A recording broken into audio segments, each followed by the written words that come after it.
L'11 de setembre de 1714, l'estat català va ser abolit pel Justo Derecho de Conquista.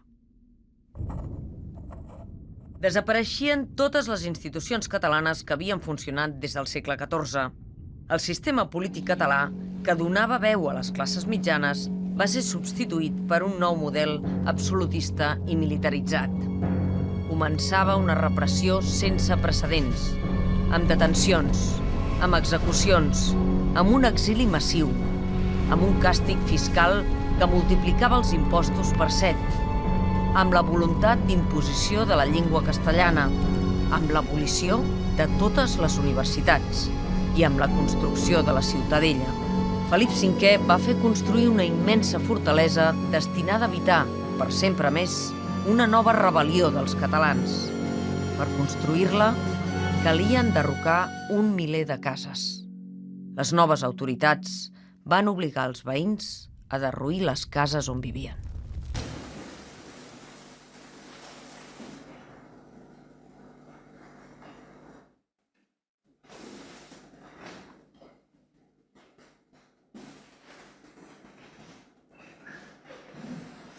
Bona tarda. En nom de Vibrant us donem la benvinguda a aquest acte que crec que serà del vostre interès i veureu que hi haurà un debat molt viu i molt interessant sobre la relació, diguem-ne, complicadeta que han tingut els Borbons envers Catalunya. Una relació que ha sigut molt llarga i, torno a insistir, amb molts matisos, molts temes de complicacions, podria dir. Aquest debat tindrà una duració d'1 hora i mitja. Posteriorment hi haurà mitja horeta per fer preguntes. El que sí que els demano que per realitzar les preguntes demaneu els papers que els meus companys vos distribuiran i aquí podreu formular les vostres consultes. Llavors el moderador gestionarà per garantir que no repeteixin les mateixes preguntes i donar-li dinamisme a l'acte. I ara ja, sin més, dono pas al Salvador Coll, periodista, director del Món.cat. Doncs moltes gràcies. Moltes gràcies als amics de Vibrant, que demostren una capacitat de convocatòria realment notable. Gràcies per haver vingut a tothom, a les persones que esteu aquí físicament, i gràcies també a les persones que ens veieu a través del Facebook Live, que està fent l'Alba Ríos, o que ens seguiu a través del Twitter, que està fent la cap de redacció del Món, la Nerea Rodríguez. A banda de les presentacions formals, que tot seguit les farem, jo volia fer una petita introducció, en el sentit que és cert que els Borbons han ocupat pràcticament tot l'espai que va des d'aquestes cadires cremades i aquesta caiguda de les institucions catalanes fins a dia d'avui, encara hi són, també demostrant un envejable poder de convocatòria. I des de sempre segurament han tingut, transversalment a tots els seus regnats, han tingut algunes característiques comuns i sobretot algunes característiques comuns de relació política amb els diversos països que componen els seus regnes i especialment amb Catalunya. Això s'ha traduït fins i tot no només Felip V és el que assumeix, aquest senyor que tenim aquí que treballa a Xàtiva, que assumeix no només cremar cadires a Barcelona, sinó que també les cremava a Xàtiva. Assumeix aquesta caiguda de les institucions catalanes, però el catalanisme polític en realitat està ple de moments històrics i fins i tot fundacionals de relació amb els Borbons. Si recordeu, el Memorial de Greuges, per exemple, és un document que se li fa arribar a l'Alfons XII en aquell moment, a finals del segle XIX, que també és rebutjat. Jo crec que el Memorial de Greuges, això ho parlarem els nostres polítics, és el primer intent de tercera via que acaba com acaba. És a dir, tot fins a dia d'avui, en què si recordeu l'últim traspàs de regnat, diguéssim, de sceptre del rei actual, el seu pare, el seu pare, el rei actual, doncs també va ser vist en gran part de la nomenclatura catalana, diguéssim, com una oportunitat que després, a l'hora de la veritat, s'ha traduït en ben poc, si no res. Una mica per parlar de tot això, hem portat portaveus molt significants diguéssim, de totes les, o a mínim de la major part de les branques d'aquest catalanisme polític, que sigui el que sigui, que és allò que ve del l'antialmirall, per dir-ho així, no? I que a hores d'ara s'expressa al Parlament amb una majoria, que per primer cop és una majoria explícitament independentista i votada com a tal, i que té, efectivament, la missió, una missió complicada, de relació o de deixar de tenir relació justament amb aquesta dinastia, entre altres coses. Sense més, el Jesús us ha dit que hi haurà un mecanisme de participació que serà l'última mitja hora. Jo aplegaré les preguntes que vosaltres us hagueu escrit en un paper i miraré de plantejar la major part d'aquestes preguntes i ells segur que ens faran el favor de respondre-les de manera concisa, resumida i directa. Tenim aquí, dalt de l'escenari, tenim la Mireia Boya. La Mireia Boya em deia, digues que soc occitana, no? L'Occitània és una part del projecte, no? La recordareu perquè és una de les diputades de la CUP al Parlament de Catalunya i ha tingut un paper molt destacat en diverses negociacions. En qualsevol cas, jo la recordo d'una entrevista que vam fer no fa gaire, que va tenir molt d'èxit perquè parla molt clar. El Jordi Turull és el portaveu i el president del grup parlamentari de Junts pel Sí, que és el grup parlamentari majoritari. També ara li deia, com et presento? No, jo soc el portaveu de Junts pel Sí, però a banda d'això, que és una llista que tots coneixeu, que és una coalició preelectoral en aquell moment devia ser Convergència encara, no Jordi, i Esquerra Republicana, que s'ha manifestat al Parlament com a grup majoritari, el grup que sosté el president de la Generalitat, però el Jordi Turull és un portaveu qualificat del PDeCAT actualment i el seu origen polític és la Convergència Democràtica. El Joan Tardà, l'haureu vist ahir al vespre a TV3 amb el Rufián. Jo vaig veure aquell pa amb tomàquet que us donen en aquella llesca amb una tira trista de tomàquet amuntegat així. Això és un crim contra la humanitat que nosaltres podem reclamar. Podem demanar l'extradició d'aquest tomàquet. I el que és no pot prescriure. El recordareu segur, té una llarga trajectòria política, que comença a Cornellà, però que des de fa molts anys està a Madrid, en el grup parlamentari d'Esquerra Republicana. L'Antoni Castellà, també el coneixereu, també és diputat, és de Demòcrates i també segur que el recordareu perquè va encapçalar una rebel·lió contra un senyor que no tenia un cabell i que al final ha estat especialment exitosa i també forma part del mateix grup parlamentari de Junts pel Sí.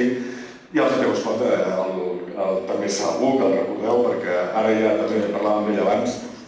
Em deia, no, aquesta final de Copa ja no cal que nosaltres distribuïm xiulets. La gent se'ls porta a la casa. També té una llarga relació amb la monarquia espanyola que ja ens explicitarà a partir del seu torn de paraula. Sense més, fem un primer torn. Com interpreteu vosaltres aquesta dinastia que comença tenint un paper central a Catalunya amb Felip V i que a hores d'ara continua amb Felip VI durant aquests 300 anys, 300 i una mica més, no sé, 303 ja. Quina línia identifiqueu com a línia argumental d'aquesta dinastia i del poder polític que han sostingut i que continuen mantenint? Sí. Bé, bona tarda. Ja fa soroll això, no? Jo els Borbons els conec de quan van esquiar a Lleida Beret. És l'única relació que tinc amb ells i quan els he tingut posem a 5 metres de distància, jo a la cua quan vas agafar el telecadira i clar, si deixem la part històrica de costat, doncs ells l'avi ja viatjava cap allà i ens va ajudar a fer el túnel de Viella, perquè si no estaven aïllats 6 mesos l'any. Aleshores, aquest agraïment dels aranesos per connectar-nos amb Catalunya i desconnectar-nos del costat occità, doncs li van regalar un xalet. Té un xalet allà i cada hivern la família reial anava a passar les seves vacances. Passaven coses curioses, com per exemple la pista en la que estava l'antic rei, Juan Carlos, doncs tota plena de segurades. I aleshores havies de vigilar perquè no podies baixar per aquella pista si hi era ell. I era, i l'estació d'esquí, jo he pagat un forfet i tu m'estàs impedint gaudir d'aquesta estació d'esquí. O per fer un xalet. Sí, tenen un xalet allà preparat pel poble aranès. I després podria parlar bastant de les festes privades i no només del Juan Carlos, sinó dels seus descendents a la discoteca Tiffany's de Baqueira, que també són molt conegudes, perquè feien allà tancaven portes, si tu aconseguies entrar t'enteraves de tot el que passava a la Jet Set de Madrid, i encara funciona així. A banda d'això, que si voleu després us dono algun detall que pugui ser sucós i que fins i tot el Hola o el Lectures no han arribat a publicar mai, però que nosaltres sabem perquè els vam viure quan anàvem allà i ens aprofitàvem d'ells que ens paguessin els gin tònics. Dius, ja que tu els pagues a ells, almenys el dissabte a la nit treu alguna cosa, no? I és el que fèiem de jovenetes. No, jo crec que els Borbons, començant la imposició del seu regnat amb la destrucció d'un terç de la ciutat de Barcelona, aquella massacre, fundar aquesta monarquia sobre nosaltres, sobre els valors republicans que sempre ha tingut el poble català, fundar-los amb sang i foc, doncs ja està tot dit del que és aquesta monarquia. I si anem a temps més propers, doncs al final de la dictadura, quan Paquito, que estava allà al llit de mort, li va dir a Juan Carlos, la unitat d'Espanya. I jo crec que això és el que ha marcat el que són els Borbons, el que han estat sempre, aquesta imposició amb la guerra, amb la destrucció del poble català, i el que va continuar després amb la restauració de la monarquia després de la guerra. L'única funció que tenen els Borbons ara a Espanya és justament aquesta, preservar la unitat. I això es veu cada Nadal amb els discursos aquests que fan a televisió. Fins i tot jo crec que defensen més la tercera via, el federalisme, molt més que els socialistes o Podemos. Si tu t'hi fixes cada any és el mateix missatge. Però en aquest sentit té molt poc interès parlar dels Borbons perquè per mi signifiquen això, imposició, morts, obligar-nos a estar sotmesos a una monarquia quan nosaltres ens caracteritzem per aquests valors republicans, però no d'ara i no de la república de l'any 31, sinó des de sempre. El poble català sempre ha tingut unes bases republicanes i és justament això ara el que volem recuperar amb aquest procés cap a la independència. Més enllà jo crec de ser independents per ser independents, jo crec que allò que és més important és que serem independents en forma de república i això vol dir que ens treurem de sobre la imposició, la submissió a aquests Borbons. Molt bé, Jordi Turull segur que molts el recorden anant en missió, diguéssim, de cançó de pau al Parlament del Congrés dels Diputats espanyol i explicant allò que jo crec que això no és el ple Barretxe, jo crec que no ho tenia gaire clar. Què és el que, des d'aquesta perspectiva històrica, mirant cap enrere, quina relació ha tingut, com la interpretes, aquesta relació amb el catalanisme polític? Bé, molt bona tarda. Jo no esquio a Baqueira Beret, això ho fan els de la CUP,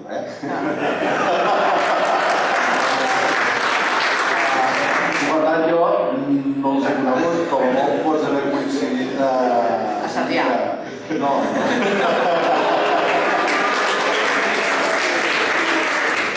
A Parets, que tenim empreses molt importants, alguna vegada hi ha anat, però no ha estat. No, bromes de part. Jo crec que reflecteix molt el que és la relació de Catalunya amb l'Estat, jo crec, la història dels Borbons. Primer que això que s'ha dit de passada, aquest dret de conquesta del subconscient de l'estat espanyol sempre hi ha estat. I això en els diferents episodis de la nostra història va apareixent. Mentre els catalans penquem i paguem, bé, no hi ha problema. Però la que aixequem el dit, aquest subconscient de buscar la uniformitat, doncs apareix. i apareix. I per tant també ens demostra la relació amb els Borbons que, i ho hem de tenir present, que quan hem anat a trompades nosaltres hem tingut les de perdre. I sempre hi hem anat de bones, intentant-ho tot i d'això. Però jo crec que els Borbons durant molts anys el que marquen és això, d'aquest intent de, no és allò que Catalunya és Espanya, sinó que quan s'enfaden apareix allò que Catalunya és d'Espanya. Pertenece. No és Espanya, és de Espanya. Aquell dia que vam anar a Madrid al Congrés dels Diputats ens van arribar a dir a la Bastiana si ustedes se quieren ir, váyanse, però váyanse vol dir agafin les monedes i fotin al camp, perquè allò és d'Espanya. Per tant, aquest intent d'uniformització d'això apareix sempre. Els Borbons en els últims anys, jo crec que hi ha hagut un problema senzillament de no exercir les funcions que tenien, és a dir, no pot ser que hi hagi un cap d'estat, que tampoc té una gran ocupació durant el dia i les que té no crec que hagi de ser motiu d'aquest debat, però davant del que està passant a Catalunya no hi són. Ells, mentre això iniciava, recordo, hi ha una portada d'un diari molt conegut d'aquí, de Felip del rei d'Ara, que va dir Catalunya serà el que els catalans vulguin, sempre que no vagi en sèrio, perquè ja ho hem vist i d'aquí hem passat a dir que és una quimera. Crec que també els Borbons nosaltres els hem d'estar molt agraïts perquè ens han fet empaltar dels millors valors. És a dir, si en tots els episodis de la història de Catalunya en relació als Borbons no ens han pogut fer desaparèixer, començant pel que va passar el 1714, no podran. I tot i així ho segueixen intentant. I en el conflicte que tenim ara, una mica, que és el pitjor que li pot passar a una institució, suposo que també fa l'equilibri en formar part d'una institució que realment jo l'anècdota que tinc és que en el Parlament a vegades ens fan fer anar xerrades en col·legis, amb els nanos, d'explicar el que és el Parlament i tal, una mica les coses. Els nanos avui en dia, el de la monarquia és que no ho entenen. I se't fa molt difícil que els hi puguis explicar, però escolta, això que el fill d'aquest, perquè és el fill que acabi tinguent, no ho entenen, ni entenen la funció. Jo crec que una mica d'ara el problema per ells és que no compten. En aquest conflicte no compten. En tot estat, l'opinió del cap d'estat, la funció de mediació d'un cap d'estat, quan tens milions de persones que diuen escolta que nosaltres s'ha acabat això i volem marxar, doncs algun paper tindria. I no se li coneix. I per tant, no hi ha res pitjor per una institució que comenci a no comptar. I per tant, jo crec que la relació dels Borbons al llarg de la història de Catalunya a nosaltres ens ha empaltat dels millors valors de resistència. Jo crec que hi ha pocs precedents a la història de països com en el cas de Catalunya que de tantes atzagaiades que hem patit, de tantes tradicions que hem patit, perquè quan s'ha negociat Catalunya també sempre hi ha patit o hi ha perdut territoris, etc., doncs ens han faltat aquests valors que jo a vegades dic, quan mires la història aquesta que hem fet ràpida, de dir, escolta, amb el que hem passat, amb el que hem aguantat i amb el que som, ara algú ens està insinuant que ens tremolarà amb les cames per un tribunal constitucional de no sé què, no fotem riure, perquè sí, això no. Per tant, jo crec que la història dels Borbons representa això, representa molt el que és l'estat espanyol, l'estat, que a nosaltres ens vol a tots iguals, no accepta la diferència, no l'accepta, i per tant és aquesta part cíclica, però alhora hi ha una part positiva que ens ha empaltat d'aquests valors que en altres indrets els hi ha desaparegut la llengua, els hi ha desaparegut el codi civil, els hi ha desaparegut les tradicions, els hi ha desaparegut tot. Si no ens han pogut uniformitzar en aquests 300 anys, ho deixin estar, perquè ells ho segueixen intentant i ja els queden poques setmanes o pocs mesos per seguir intentant. Molt bé, en Jordi Tardà. El Joan Tardà. Portes una trajectòria llarga a Madrid. A Madrid es fa servir molt un verb que té utilitat política, que com a mínim es fa servir des de fa 100 anys, però que no està a la Reial Acadèmia de la Llengua Espanyola, que és borbonear. Això de borbonear vol dir més o menys allò que el rei s'immiscueix tot el que li dóna la gana i fa totes les verticales que li semblen convenients amb una amb l'altra, i això es queixava ja el Primo de Rivera. Deia, a mi no me va a borbonear nadie. I és igual, és igual. A hores d'ara, aquesta cort joancarlista, tota aquesta constel·lació de negocis, el compi-iogui de la reina actual, tota aquesta constel·lació continua existint encara a hores d'ara, és igual de potser no ha entrat en decadència. Bé, Bona tarda i salut. De fet, això del borbonià no és altra cosa que la penyora. La penyora que les classes dominants han acceptat pagar per tal que la monarquia els fos útil. És a dir, tot el que hem dit fins ara, comparteixo totalment, però no s'ha oblidat que la dinastia dels Borbons, la monarquia, ha estat una eina imprescindible per a les classes dominants per mantenir l'edifici. De fet, és la clau de volta. La clau de volta. I és la clau de volta que ha permès a les classes dominants mantenir l'opressió social i nacional dels pobles ibèrics, llevat dels portuguesos que van tenir la fortuna de guanyar les dues batalles que quasi no sabem perdre. De manera que crec que això és evident. La prova està que la Caixa, avui dia, no qüestiona la monarquia. Bé, no qüestiona res. Si la Caixa volgués que fos independent, no seria potser, no? I el Banc de Sabadell i Foment del Treball, és a dir, l'oligarquia catalana, que durant tants anys ha acumulat tants beneficis, conjuntament amb l'oligarquia espanyola, gràcies al butlletí oficial de l'Estat, ni tan sols es plantegen com i de quina manera substituir la monarquia, de manera que ja els està bé, no? De manera que la monarquia borbònica els ha estat molt útil, fins i tot les classes dominants catalanes. En Cambó va fer un coitus interruptus, ho va intentar, però quan els treballadors es revoltaven a les fàbriques catalanes va pensar que millor la monarquia que manté els treballadors controlats, no? De manera que l'autoritat de la monarquia, encara que siguin matossers, encara que siguin puteros, encara que siguin corruptes, encara que siguin... Bé, els ha estat útil. Vol dir que no podem caure en la folclorització dels Borbons, perquè ha estat molt rendible per les classes dominants. Crec que això és cert, crec que és cert. Ara bé, és cert que l'estat espanyol té un problema, perquè, clar, si tu utilitzes la monarquia, els més moderns d'allà diuen que això de la monarquia no té massa importància, perquè en definitiva és com l'aparador, l'oficina de màrqueting internacional de l'Estat, no? Clar, doncs han estat incapaços de modernitzar-se.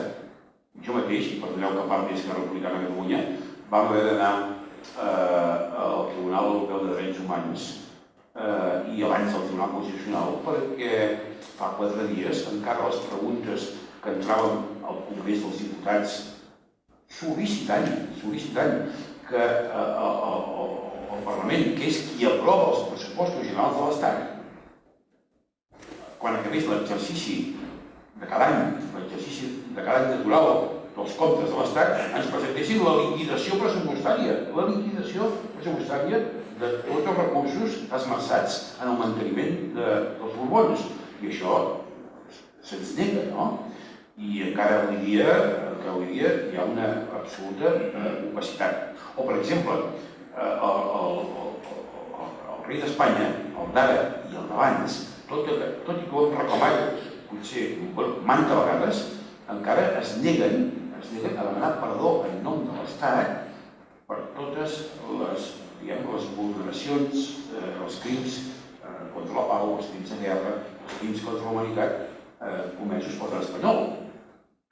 En canvi, les autoritats alemanyes democràtiques, que no tenen res a veure amb el nacionalsocialisme, s'han agenollat a Auschwitz i han demanat perdó.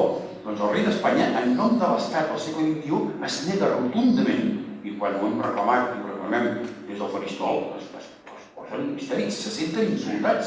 És a dir, incapaços de modernitzar-se, incapaços d'assumir la història. Malgrat tot, continuen sent útils. I perquè, a més, hi ha hagut una protecció durant molts anys de tot l'entorn per tal que totes les acumulacions fraudulentes del pare, i no del fill, però del pare evidents, doncs no arribessin a ser conegudes i susceptibles de minar, diguem, una institució, a més a més, absolutament, estem d'acord, il·legítima, perquè, clar, va ajudar els principis fonamentals del moviment, no? De manera que són el que són, però continuen sent útils per a ells, I la prova està que alguns socialistes havien reconegut és que si féssim menystenir una mica els republicans, tant espanyols com catalans, de vegades en alguns col·loquis o en algunes reunions així una mica informals, alguns socialistes deien és que si féssim un referèndum guanyaria la monarquia a Espanya, cosa que podria ser, a casa nostra no, però a Espanya podria ser. Vol dir que si després de tanta decadència encara ara no són qüestionats ni tan sols per la socialdemocràcia espanyola, vol dir que, renoi, per ser decadents, doncs, no està mal, L'Antoni Castellà, que és el portaveu de Demòcrates, que és un partit que té poca connexió amb la monarquia espanyola, però sí que en origen deu haver bastanta gent de Demòcrates, que provinents d'Unió Democràtica, que segurament durant un període de temps més o menys llarg van creure que efectivament aquesta monarquia podria fer un paper d'arbitratge o com a mínim de reconeixement o d'equilibri. Queda algú, sí, d'aquests? Només hi havia un, N'hi havia un.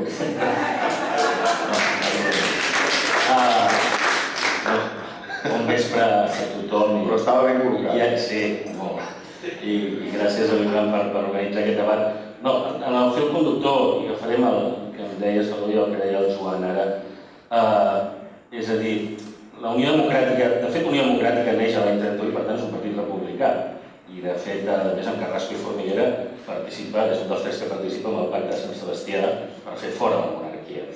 Ho dic senzillament per aquells que després van utilitzar una proposta d'aquest tipus al no entendre a quin partit estaven militant en termes històrics. Però sí que és veritat i que hi ha hagut una part de l'oligarquia catalana i, per tant, com deia el Joan, una part és econòmica, una part és política, que veia en la figura del rei una possibilitat, deixeu-m'ho dir així provocant, de ser estimats, d'encaixar, aquella cosa de l'encaix. Quan t'han d'encaixar ja és una cosa complicada, encaixar ja és una cosa que costa. I de fet, si ho pensem fredament, penses perquè, més enllà del sentiment republicà que podem tindre la majoria, en termes històrics, i no ho pretenc que jo no soc historiador, però perquè Catalunya, o fins i tot intento fer política de ficció, si Catalunya hagués estat un estat independent i hagués guanyat en la guerra de successió, s'hagués en sortit, i ara provocaré, probablement tenia tots els números, si les coses haguessin anat bé, potser si tenia una monarquia parlamentària tipus anglesa. Perquè aquesta era ja la tradició en termes de no tenir reis absoluts. Per tant, la pregunta és com és possible que més enllà, en un període convuls de passar tothom a foc i sang, per què una dinastia com la borbònica, sistemàticament durant segles, actua, i ara parlaré en termes d'un monàrquic, hauria de dir, en termes en contra dels seus súbdits. Més enllà de creure o no, per què fa que durant tots aquests segles, i quan mires una mica la història, al final, la primera aproximació, per això ho connectava amb qui era instrument de qui. Al final, tot indica, amb peritatges històrics, que al final, probablement, la incursió de la monarquia, de la dinastia borbònica a Castella, és una conspiració d'Olivares. I per què me'n vaig tan lluny? És una conspiració d'Olivares per controlar l'oligarquia de Castella i a partir d'aquí controlar el territori català. Allò que deia el Jordi del territori. I l'únic que interessava era el territori. Per tant, quan això passa, és quan et converteixes en un monarca al qual és utilitzat per la pròpia oligarquia de Castella per ocupar un territori. I ho dic així perquè durant 300 anys, i fins a l'actualitat, això no ha variat. Podia haver variat, potser, però això no ha variat. Per tant, de fet, començant per Felip V no es considerava rei, deixeu-m'ho dir així, de Catalunya o de la Corona d'Aragó. Era el rei. de Castella, que en aquell cas conqueria i sotmetia un territori. Com després van vindre la resta de territoris colonials de la corona. Per tant, quan diem que seguim sent, alguns pensem que seguim sent una colònia, és perquè l'actitud des del primer moment és de conquerir un territori, del qual només ens interessa la seva productivitat, els seus diners, però no els seus súbdits en absolut. I per tant, té lògica, ho dic fins i tot perquè la reacció del decret de nova planta, que podria ser una reacció en termes d'algú que exerceix perquè ha guanyat la guerra, jo crec que en el temps transcendeix molt més enllà de castigar. És senzillament l'exercici de conquerir un territori, el colonitzem, per tant, com que el colonitzem, imposem la nostra cultura, la nostra llengua i anul·lem i fem un genocidi cultural que existeix allà territorialment. I això ha estat una continuïtat en tota la història. I a partir d'aquí, tots els Borbons, tots, no hi ha ni una sola excepció, tots durant 300 anys actuen així. És a dir, ara pensem en els eixos radials de l'AVE, i el primer va ser Carles III que va decidir que els eixos dels camins eren radials respecte a la capital de l'imperi. Per tant, és una tradició que ve fins al moment que potser algun historiador que tenim presents aquí em dirà hi ha algun moment de complicitats en les carlinades i en el tema dels carlins. No és el moment, però diguem-ne que probablement, i potser dic, davant d'un historiador dic una bestiesa, però crec que allà hi ha més un sentiment de llibertat i de defensa de terra que no de monarquia conceptualment, però això podria ser discutible. Però fora d'això sempre ha estat una constant en la història, fins que arribem a l'actualitat. I en l'actualitat, al final, l'únic que tots compta és que aquesta tercera, restauració de les actuals Borbons s'assenta sobre l'alçament del 18 de juliol. I els Borbons es recuperen per l'alçament del 18 de juliol. I el 68 és en Franco que pacta amb Joan Carles I que el nom serà Felip V. Serà Felip, per tant Felip V. I jo crec que no és menor el 68 es pacti que l'hereu, el nom serà Felip, i no qualsevol altre nom. Per entendre, com deien les intervencions anteriors, totes les que heu fet, que el concepte és el garant de la unitat a la disposició d'una oligarquia determinada. I és aquí, i me'n vaig a l'inici de la pregunta que em feies, on reiteradament ha hagut una part del catalanisme. Jo sempre he pensat que hi ha una part del catalanisme que ha imaginat una Espanya, ha imaginat una monarquia, ha imaginat unes relacions que no només existien en el seu pensament, només en el seu pensament propi, com instrument al servei propi. I jo crec que una de les grans coses que ens ha portat en els últims temps, i en parlarem suposo després, als actuals Borbons, és a tot aquell catalanisme que es veia la corona com una espècie de corona pròpia a la qual podia intermediar d'alguna manera, finalment es visualitza que és la mateixa corona que va començar amb Felip V, exercint sobre una terra colonitzada. Per tant, crec que és un fil conductor, com pocs jo crec, en poques dinasties de monarquies a Europa es pot veure un fil conductor tan homogeni durant 300 anys amb tots i cada un dels seus membres de la família. Molt bé, acabem aquesta primera ronda amb el Miquel Espot, que és president de Catalunya Acció, que és una entitat d'acció i que, per tant, segurament tenim aquí assegut a la persona que es va inventar les xiulades de la final de la Copa del Rei, que és una cosa bastant notable, i que jo recordo que la primera de totes fins i tot va ser motiu de la dimissió d'alguna televisió espanyola que va intentar ocultar el so d'aquelles xiulades i que sempre li provoca un problema molt greu al realitzador de televisió espanyola, que no sap com resoldre aquesta qüestió, i els jugadors que quan passa la càmera fan una cara de circumstàncies molt notable. Per tant, jo diria que el Santiago Espot té una relació conflictiva, perquè això ha derivat en una cursa, diguéssim, pels jutjats també llarga. És un tipus de conflicte que també han patit els periodistes molt, vull dir que és més antic, en aquest sentit. amb què t'has trobat? Quina és la part més repressiva de la monarquia? Amb què t'has trobat? Quines reaccions del moll de l'os de l'Estat? Això no hi ha cap mena de relació, evidentment, amb cap membre de la família Borbó. Sí, no ens volem al mig. Per tant, és a dir, això ho desconec. Però, en tot cas, és a dir, per parlar d'això, jo crec que també hem d'analitzar una mica el que significa aquesta nissaga.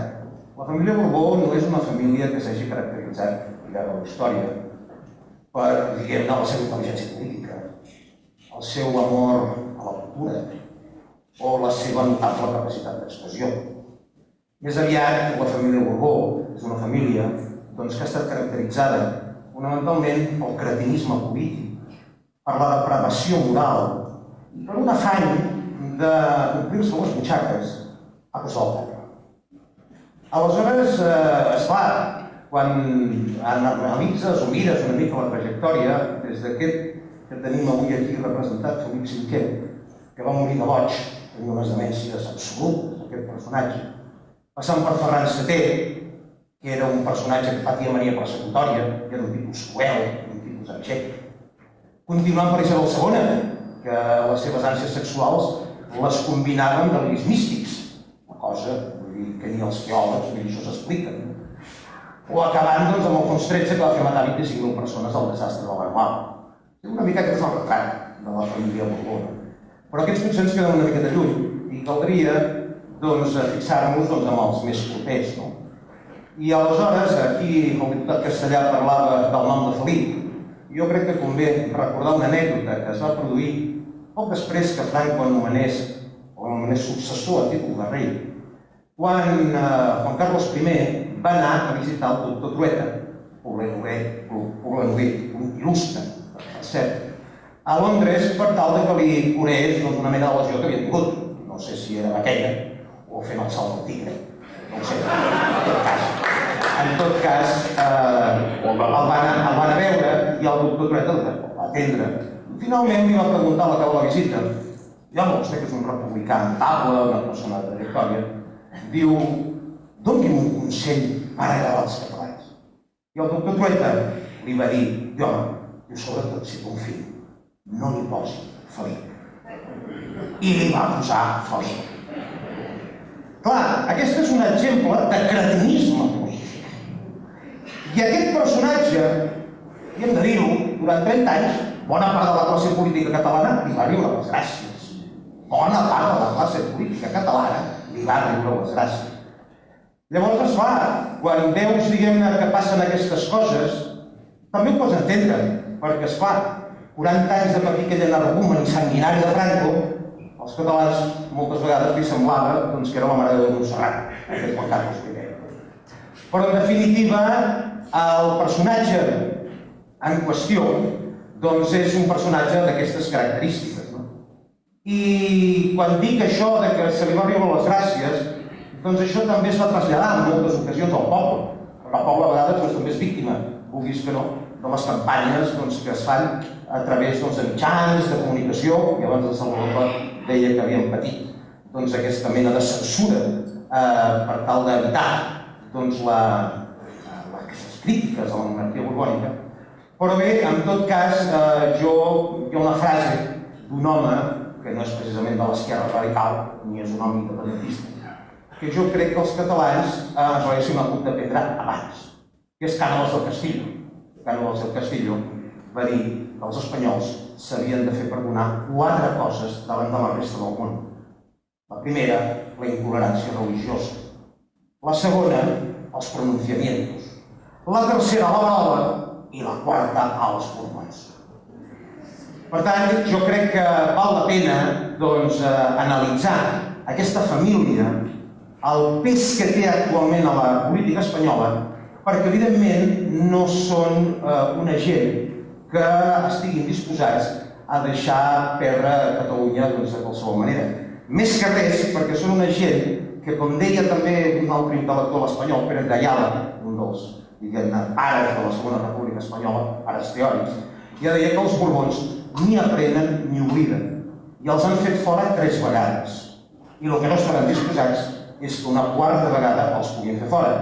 I I és evident que de les 3 vegades que els han fet fora, 2, una va ser un català, el general Prim, l'altra va ser fonamentalment a causa de Catalunya amb la Segona República l'any 31, i ells saben perfectament que si avui en dia la monarquia cau, Catalunya no es quedarà. Per tant, se'ls acabaria un xoc. Ara contesteu a vosaltres una mica, si voleu, jo us aniré adreçant preguntes, no? Però el Tardà deia, si es fes un referèndum a Espanya, segurament guanyaria la fórmula monàrquica, no? A Catalunya no. Vosaltres us referíeu als mitjans de comunicació. Els mitjans de comunicació han tingut copades constants des de sempre, no? Des del Persones Humanes, aquella que el Quim Monzó, si recordeu, l'infanta que plorava i tot això, que va significar la supressió del programa, el Toni Albà també havia tingut problemes, l'any 2007 hi havia policies requisant la revista El Jueves pels quioscos del Passeig de Gràcia, i és, diguéssim, una cosa molt freqüent, molt constant i molt estrenyida. Hi havia una censura explícita, no es podia parlar de la monarquia, i això afectava a tots els mitjans de comunicació, sens falta. Això, ara sembla mentida, però abans, al principi de TV3, hi havia una persona que seguia els viatges dels reis d'Espanya. Per què? O sigui, deia el Tardà, un descrèdit diferencial intentat, crec que he entès, entre la monarquia, entre la societat catalana i la societat espanyola, perquè d'alguna manera la societat espanyola encara. Vosaltres aquest descrèdit diferencial el percebeu, el compartiu, i si el compartiu, per què? No sé, Jordi, per exemple. Jo, per molt dels favorables o no a la monarquia que hi ha a la resta de l'Estat, no en puc parlar perquè no el conec. El que passa és que si hi ha una cosa, i això pot ser jugat molts més en aquests ambients, el que és curiós és que... No, ho dic perquè a mi el que em sorprèn, que dic el que dius tu, és que aquí hem passat de molts i molts anys en què el tema de la monarquia era tabú, a la comarca de determinats llocs, com de cop i volta veies molta guàrdia civil que deia exactament què està passant aquí, tothom seguia d'escapades i de coses d'aquestes, però un tema tabú que mai es havia parlat. En canvi, de cop i volta, per part d'ambients molt de Madrid, de la dreta i d'alguns mitjans de comunicació, s'ha passat a l'altre extrem. Constantment una batalla que, com si hagués un interès a dir volen fer caure la monarquia, com si no fos prou dura en determinats temes. I sorprèn que s'hagi anat d'un extrem a l'altre. Jo crec que aquí és més de maduresa de la societat, no vull que sigui més madura, el que m'altre dia insisteixo no puc dir-ho, però de no entendre aquesta institució que fa. És a dir, quan aquí hi ha hagut un país amb tanta gent a l'atur, un país que s'enfonsava, que els dos partits principals de l'estat espanyol es mataven entre ells, quina funció ha fet per dir, senyors, que això s'està enfonsant de mediació? Zero. Quan hi ha hagut tot el fenomen que està passant a Catalunya, què és el que ha fet? De dir, és que hi ha algú que intentarà posar d'acord, que intentarà fer res. Llavors hi ha molta gent que diu, aquesta institució exactament de què serveix? De què serveix? És a dir, la institució aquesta de què serveix? Perquè, i ara és un constant de males informacions. És veritat que durant molts anys, i jo amb això amb el Toni dono una mica de raó, per molta gent, i jo era dels... És a dir, el tema de la color i de la monarquia era el problema 354 que hi havia. Perquè, bueno, és allò que dèiem abans, mentre aquí no passava res, aquí anaves posant i havies de tenir molta obsessió amb un tema per d'això. Però després que hi ha hagut problemes greus a l'Estat, no hi ha hagut l'exercici d'aquesta funció o no s'ha explicat. Però, i amb aquí, nosaltres ens havíem trobat a l'època de Convergència i Unió a l'Estat, d'haver de salvar en algunes votacions d'aquelles que Espanya queia, aquella votació famosa del Zapatero, que s'intervenia i que s'hi queia tot, això hem de ser nosaltres, i l'Estat era incapaç de dir, a veure, senyor Zapatero, senyor, que vinguin aquí. Aquí no hi ha hagut aquesta funció. Llavors, un cap d'estat que no sigui capaç de fer aquesta funció, exactament quin sentit hi ha. I per això jo crec que la gent, i abans he dit allò que era l'anècdota de les escoles, però les escoles perceben de la informació que hi ha diuen això exactament de què serveix. I per això deia que en el procés que estem ara, i almenys nosaltres, com parlem del que ve, del que vindrà, etc., és una institució que no compta. I que no crec, tu Joan tindràs més informació, perquè si estàs allà, de realment allò que deies que ha servit, però ara creus que serveix igual o ja hem entrat en una fase que a tothom ja se li comença a atrevir? Jo faig aquesta reflexió. Doncs, si vols, ho contesto. Ho dic perquè tu coneixes millor, ho dic des del... Ara jo crec que aquí a Catalunya és un tema de maduresa de la societat i de no entendre exactament quina funció té. Perquè en què ens ha ajudat els catalans? En què quan nosaltres l'Estat ens ha estat matxacant? Quan pactes d'estat que hi havia en el moment aquell de la Constitució, de temes que aquí havien d'anar més, quan l'Estat s'ha atrevit tant en Catalunya, en temes de la llengua, en temes del que sigui, de l'espoli fiscal, del respecte, de l'Estatut. És a dir, amb tal com està el Tribunal Constitucional, el cap de l'Estat no podia fer res amb la sentència de l'Estatut. El memorial de greuges. Sí, no, ho dic exactament llavors, no perquè serveix, sinó amb què compta. Per això deia Joan que el canvi que hi ha hagut, que no ho deus haver vist, alguns mitjans de gent molt d'aquests que no ens estimen precisament gens de nosaltres, però d'atrevir-se constantment i d'explicar, de passar de no saber res de la monarquia a saber quina mena d'animals mata i quins usos tenen de gent o altre. Fins i tot jo diria els programes més populars de la televisió, de les televisions privades abans són ferotgement antimonàrquics a hores d'ara. Per això, no sé... Jo ara, a veure, feu un debat clàssic, Sí. Clàssic, tranquil, i a més que aquí no venim a fer propaganda ni demagogia. Però el Partit Nacionalista Basc i Convergència Democràtica de Catalunya durant 35 anys com a monarquia li estava bé. Sí, molt bé.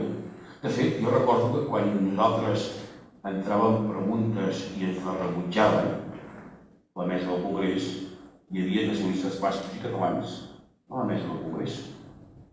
No vull dir que fossin monàrquics els companys de Convergència que estaven a la mesa, sinó que jo els estava bé. De fet, Podemos, ara, quan fa el Pablo Iglesias discursos que jo comparteixo bona part, contundents, radicals, mai utilitza la paraula república. No l'utilitzen mai. És més, nosaltres des de la tribuna a vegades hem dit estem convençuts que la proclamació de la República de Catalunya pot ser una palanca per tal que s'obri un procés constituent a Espanya que potser podria acabar amb la proclamació de la República Espanyola i estem convençuts que les dues repúbliques podrien viure ben agermanades. I això no ho faig servir ells, la paraula estratègic i la paraula república. Per què no s'hi posen? Per què no s'hi posen? Perquè deuen pensar que encara avui dia és un mal negoci de màrqueting, enfrontar-se a la monarquia. La prova està que els companys d'Izquierda Unida, recordeu aquell moment dolorós per molts militants comunistes, quan el Carrillo es va dir... Sí. Recordeu aquella imatge els més grans, quan el Carrillo, en el Comitè Central del Partit Comunista d'Espanya, es va adreçar a tots els militants, alguns dels quals, perquè jo ho coneixia, ploraven, i els va dir, heu d'acceptar la bandera monàrquica. I la militància comunista, que és molt sacrificada, ho van acceptar plorant. Però Izquierda Unida durant 35 anys gairebé no parlen de república. I les banderes republicanes espanyoles, els militants d'Izquierda Unida i del Partit Comunista d'Espanya, gairebé les havien oblidat. Vol dir que la societat espanyola ja va assumir que havia d'encarar el segle XXI amb una monarquia podrida i il·legítima. I és evident que des de Catalunya ve aquesta onada sobiranista que fa, diguem que el que per a nosaltres és normal, perquè la normalitat és ser una república, encara sona tan estrafolari allà que fins i tot els que diuen que han vingut per canviar-ho tot no parlen de república. De manera que insisteixo en aquesta idea que per a les classes dominants la monarquia encara els és útil i per una part de la classe dominant catalana. És a dir, els que estan fent mans i mànigues perquè no ens en sortim, no? I una altra cosa, si no dic rebento. Els compilloquis, el Villarmir, l'empresa Villarmir són l'OHL i el seu gendre, la Madrid, l'Operació Lezo, no? Clar, són els compilloquis. OHL no és altra cosa que l'empresa successora de Huarte. Huarte va fer les grans capitalitzacions dels anys 50, 40, sí, segona part dels 40, 50 i 60, amb el treball esclau dels republicans, fent emplaçaments, fent pantans i fent el Vall dels Caïdos. I aquesta gent no van demanar perdó mai a ningú, ni van rescabalar ningú, quan en canvi, qui se n'ha pagat, Siemens ha pagat, no? Totes les empreses alemanyes van pagar a les víctimes, diguem, del treball esclau. Vol dir que hi ha un lligam, hi ha un fil conductor d'aquesta oligarquia que no solament la monarquia havia estat útil, sinó que l'han anat retroalimentant.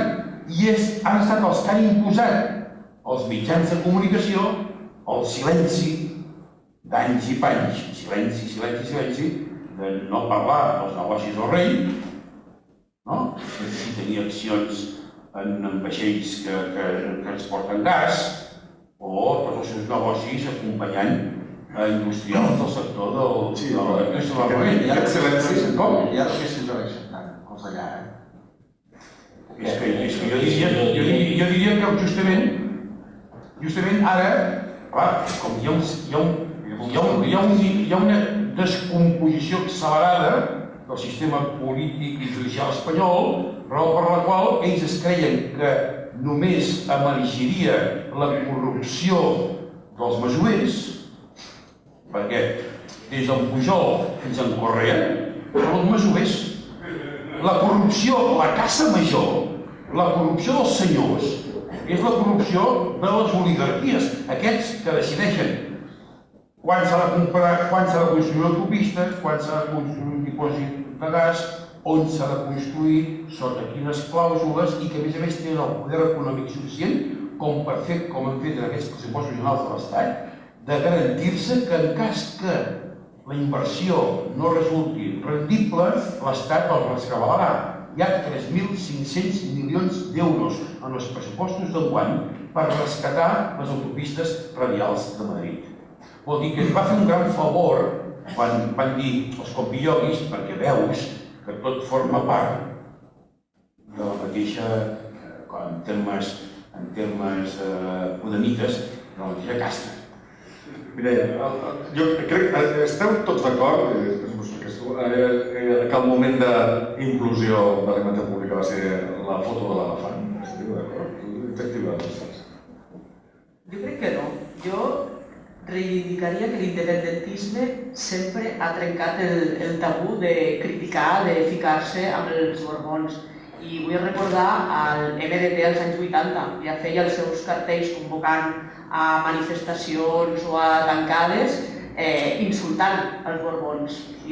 Aquell independentisme dels 80 ja el tenia en la seva sang, aquest odi visceral contra aquells que ens havien sotmès. I en aquells anys 80 també recordar fets com la manifestació que hi va haver a Barcelona en contra de la LOAPA, aquella imposició d'una organització autonòmica, i vull recordar a la Teresa Leig, en Carles Castellanos, la Blanca Serra, que van ser empresonats sense cap motiu, només per portar una pancarta que hi havia escrit independència. Ens van empresonar i mai van trobar la pancarta, perquè la van saber amagar molt bé, però tot i així van estar uns quants dies empresonats a la Poder i a Dalràs, només per reclamar independència als 80. I el cop d'estat, i aquest famós elefante blanco, li diuen, que tothom sap qui és, però que ningú s'atreveix a dir-ho. els Borbons sempre han tingut gestos per la unitat d'Espanya. I cada vegada que nosaltres ens removíem una miqueta, doncs ells feien alguna coseta. L'any 92, als Jocs Olímpics, qui era l'abanderat? Felipito. I el mateix any podem recordar l'Operació Garzón. Hi ha una relació directa entre una cosa i l'altra. O la boda de la infanta Cristina a Barcelona. Fem sortir a tots els catalans al carrer per demostrar que estimen a la monarquia. Després va demostrar que l'Ajuntament de Barcelona havia inflat. Exacte, havia inflat les xifres i després la infanta Cristina, amb el cas Noos, doncs no és gaire motiu d'orgull, no només pels catalans, sinó també pels espanyols.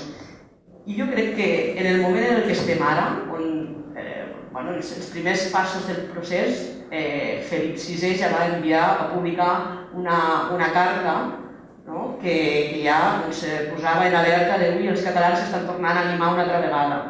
Jo estic convençuda que d'aquí a finals de setembre, és quan farem el referèndum, hi haurà algun tipus de gest. No m'atreveixo a dir quin, però sí que és cert que quan es veuen que la cosa va molt seriosament, quan estan una mica ja inquiets perquè la unitat d'Espanya que Juan Carlos va jurar al dictador que moria al llit està en perill, ells surten, es passegen, venen aquí i fan algun tipus de geste d'amor a Catalunya.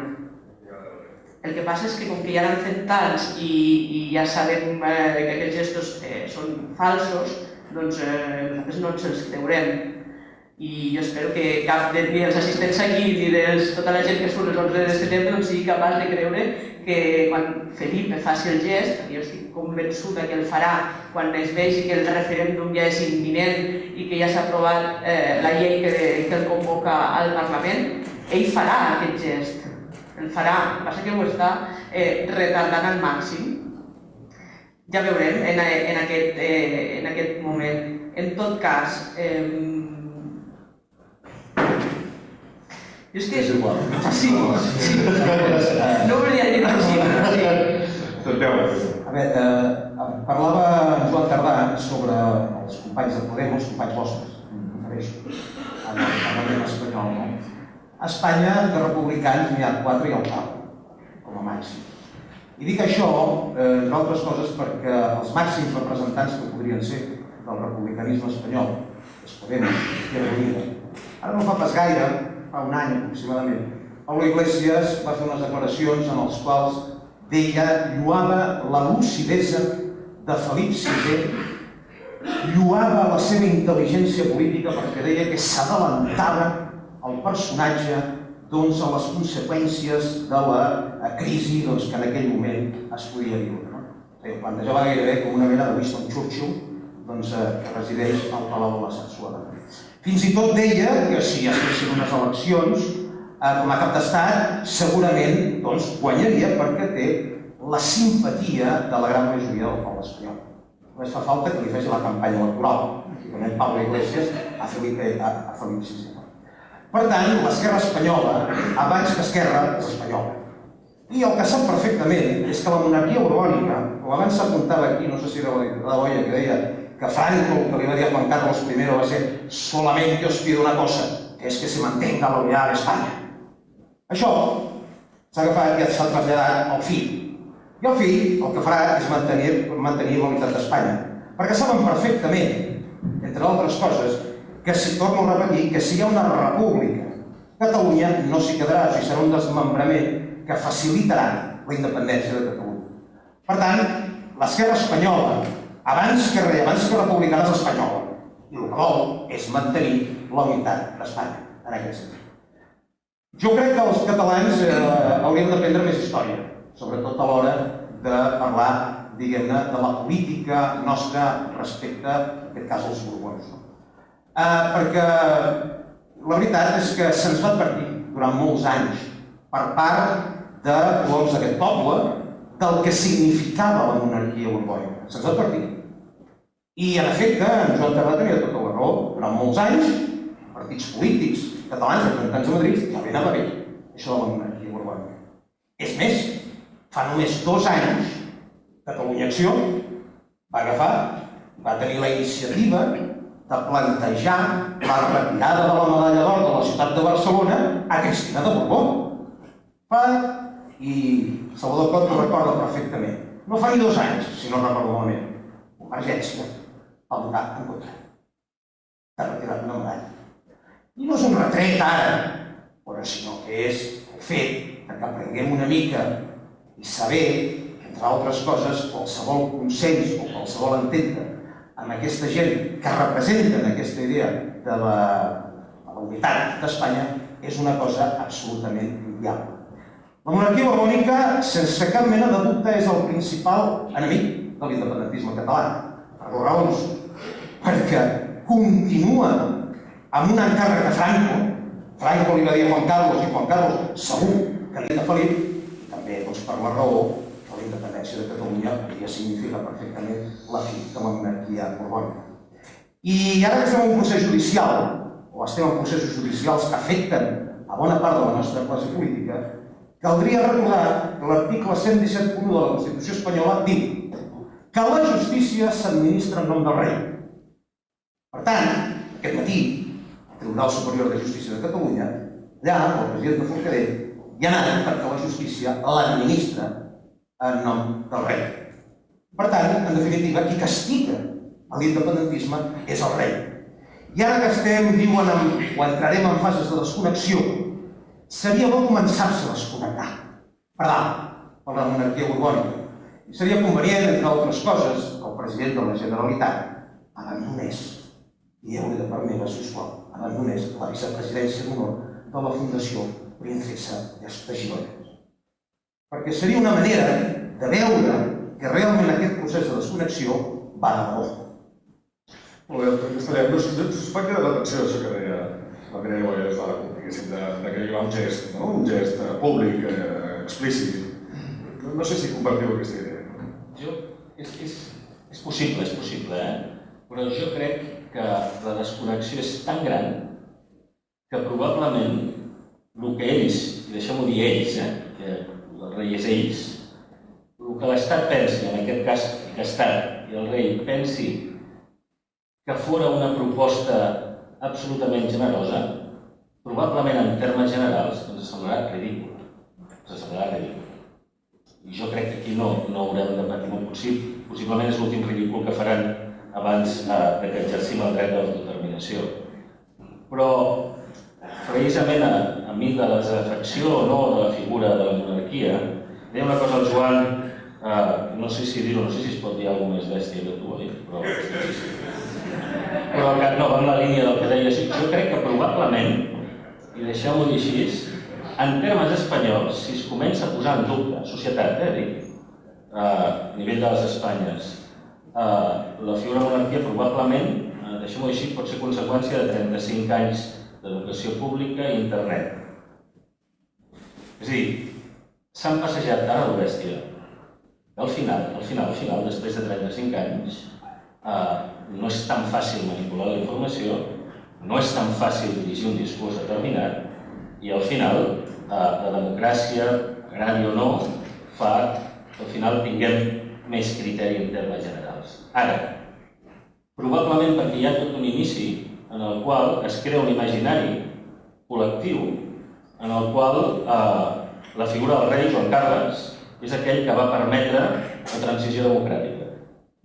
I és aquell, a més, que gràcies a ell es va avortar el cop d'estat del 23F. I en l'imaginari queda això quan jo soc dels que penso, i cada vegada més jo crec que la majoria de gent a Catalunya, és que aquella transició modèlica, de transició, i aquí és on va Joan, no va tindre res. I que probablement no va ser una transició, i que va ser una successió. I que la successió del franquisme va ser a través del Borbó. I que totes les estructures d'oligarquia, tant privades com públiques en l'Estat, es preserven a través de la figura del rei. I que quan en aquells moments, i lògicament jo per edat no ho vaig viure, però quan jo era molt més jovenet i senties en alguns debats la transició, que va ser modèlica i a més, jo només sentia mon pare que està per aquí, em sembla que em deia no, es va morir al llit. No, ell es va morir al llit. I per tant no va haver cap transició.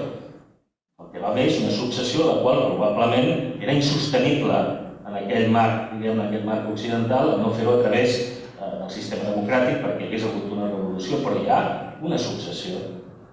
I a partir d'aquí, per tant, aquesta dinastia representa, per això deia, està basada en el 18 de juliol i representa la successió del franquisme amb tot el que vol dir, el franquisme sociològic, l'econòmic i al final aquelles classes dominants en termes d'oligarquia. Estic amb tu, a dia d'avui, és útil. I alguna cosa més haurà de fer l'actual rei. Perquè probablement era molt directament el successor de Carles I. L'actual rei s'haurà de moure en termes d'utilitat, però no d'utilitat, com deia jo, que mai se'ls ha trobat, d'intermediació o de política majúscules, sinó d'utilitat de qui t'ha permès estar allà. Així va començar Felip V, de fet, que és tota l'estructura oligàrquica. No, jo volia dir que com hi ha hagut referències si abans i nosaltres... Sí, el que no podem és posar fets d'abans, valorar-los amb el context d'ara. Sí, és així. Vull dir, perquè jo estic segur que fa 10 anys o 12 anys preguntaves a la gent, jo us ho he dit molt sincerament, per mi el tema de la monarquia o dins l'escala de prioritats de la política formava part de la prioritat no sé què. Era una mica allò de que no feien però deixaven fer. I a la construcció de l'autogovern a partir del pacte, de l'Estatut Constitucional, etc., a partir d'això es anava d'això. Però clar, en el moment en què hi ha un trencament, en el moment en què l'estat espanyol s'atreveix en Catalunya, llavors ja és tot el que evoluciona. Per tant, nosaltres creiem que així hi havia molta gent, molt legítimament, que es dedicava a dir ara declararem el rei persona non grata. Miri, nosaltres tenim una manera de política que no és la de l'enfer rondinaire, jo què sé, no és aquest el problema, perquè això es podrà més mal de cap que una altra cosa. Hi havia. El que passa que ara estem en un altre context molt diferent. Farà una proposta, diu la meva, jo crec que farà tard, però si la fa jo crec que a la línia d'estat espanyol serà de la pitjor reacció possible. Jo no crec que si hi ha una reacció vagi en la línia de l'ofertón, si va venir el Rajoy i us va dir tant, jo pujo l'aposta i tal. Jo penso que igual és al revés, perquè ja han fet tard i com que això és un tsunami, ells fins ara han anat tirant benzina al foc.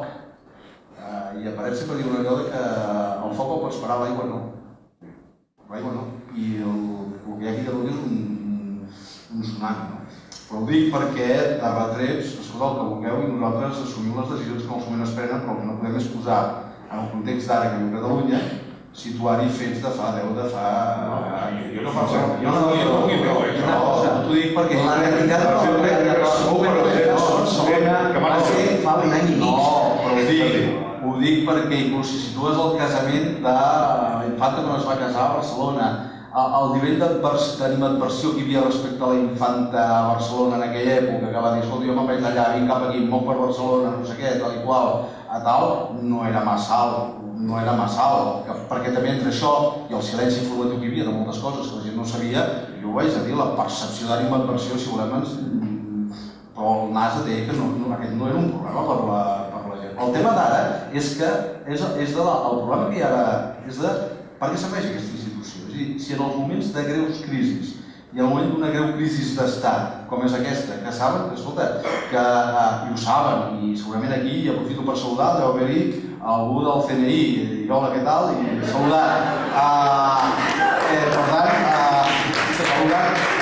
Per tant, treguin les frases de context que el vulguin treure i tot això. Us recomano que deia segueixi el Twitter. Ells saben que va en sèrio això, que tenim una data màxima, que això és a finals de setembre, i una cosa és el que li vaig dir l'altre dia a uns d'allà, una cosa és tenir el mundo a favor i la raó a favor, però l'altre és tenir el món a favor i la raó a favor, que no té res a veure. Ells saben que això va en sèrio, i no hi són, no fan res. Tot el contrari, fan aquelles declaracions de la quimera i d'intentar... Per tant, jo, Mireia, crec que si hi ha alguna reacció a l'última hora, no serà per fer l'oferta. Crec, perquè saben que la gent ara no se'ls creurà. Una pregunta molt concreta tratant d'aquesta manera, i després us faré una pregunta a tots. Què és la pedra angular, la que aguanta l'art de volta? En aquests moments, 2017, què és més sistèmic? Felipe de Borbón o Felipe de Gas Natural? Estic convençut que l'oligarquia, més que no pas la monarquia, jo crec. Perquè, en definitiva, jo crec que només hem de reconèixer, jo no volia fer cap retret, ni menys ara.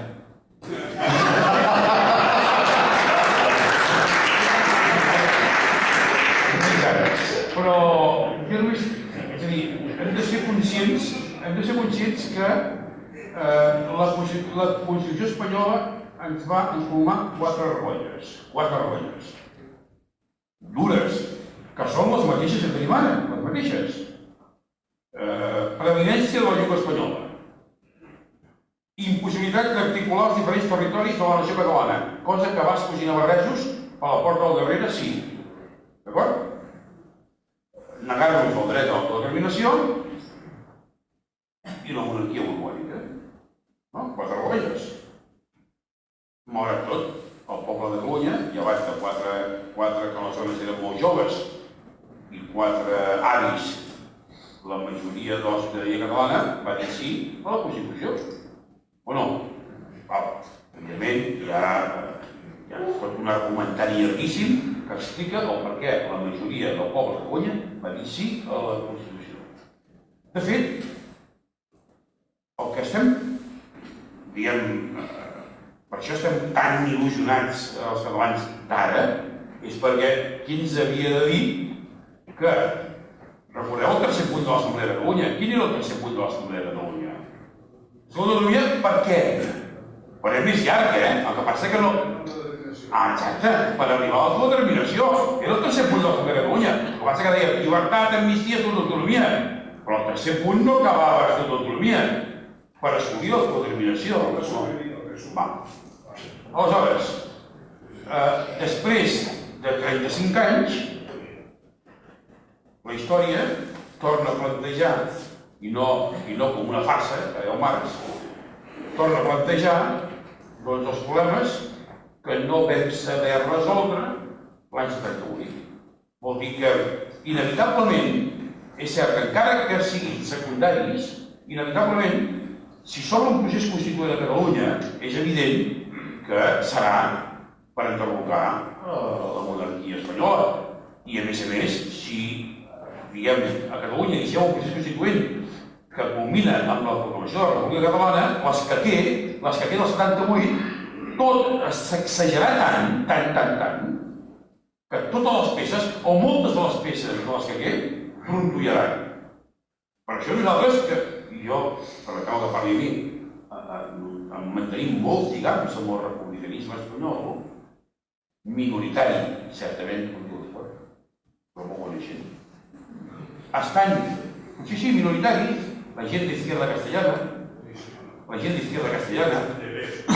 gent independentista d'altres territoris i altres regions i pobles i regions espanyoles, també hi ha gent que està molt esperançada en la independència de Catalunya. Molt esperançada. Us demanaria brevetat en un minut, al Joan Mig, sobre quin paper creieu vosaltres que li queda respecte a Catalunya a aquesta amnistia, o al rei, com vulgueu. Què li queda per fer? Què passarà? Què faran? No sé.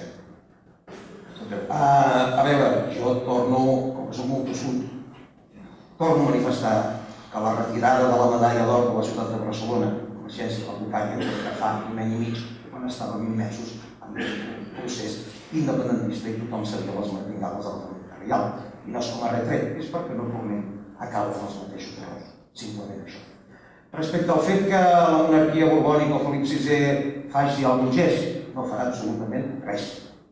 I no farà absolutament res perquè ara jo recordo un article d'una persona que els coneix bé, que és l'Iñaki Anasagasti, un article que va publicar el mes de juny del 2015 i va dir literalment Felipe VI és un xulo.